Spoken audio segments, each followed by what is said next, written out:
मुजफ्फरनगर में कलेक्ट्रेट परिसर स्थित जिला पंचायत सभागार में आयोजित किसान समाधान दिवस उस समय सवालों के घेरे में आ गया जब भारतीय किसान यूनियन राजनीतिक ने राष्ट्रीय प्रवक्ता धर्मेंद्र मलिक ने मंच से ही अफसरों पर गंभीर आरोप लगा दिए। उन्होंने कहा है कि यह कार्यक्रम अब केवल एक औपचारिकता बनकर रह गया है। अफसर किसानों की बातें सुन जरूर लेते हैं, लेकिन न कोई ठोस कार्रवाई होती है और न ही कोई समाधान। धर्मेंद्र मलिक ने कहा है कि किसान अपनी बड़ी बड़ी समस्याएं लेकर आते हैं, लेकिन उन्हें सिर्फ तसल्ली दी जाती है।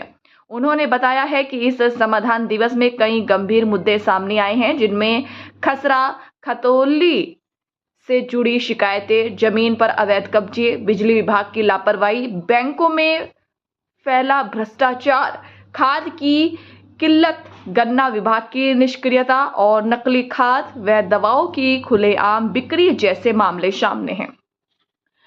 धर्मेंद्र मलिक ने चेतावनी देते हुए कहा है कि अब अगली बार जब किसान समाधान दिवस होगा तो वे खुद जांच करेंगे कि जिन समस्याओं को उठाया गया है उन पर कोई कार्रवाई हुई है या नहीं। अगर कोई हल नहीं निकला तो फिर बड़ा आंदोलन किया जाएगा।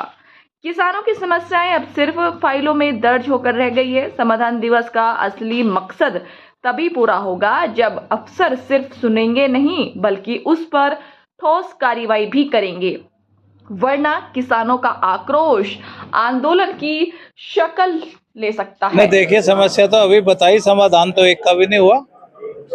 समाधान तो अब दिखे कि समाधान है, किसानों की समस्याओं का निस्तारण हो तभी कहेंगे समस्या। अभी तो हम ये कह सकते हैं कि ये किसान दिवस में केवल ये इस बात का राजनीतिक अखाड़ा बन गया कि लोग अपनी बात कहकर और प्रसन्न हो लेते हैं। समस्या का समाधान कितना होता है, कितनी एप्लीकेशन इनके पास आई, जब इनके पास ये भी डाटा नहीं है कि पिछले किसान दिवस में कितनी एप्लीकेशन आई, तो फिर ये क्या समाधान करें।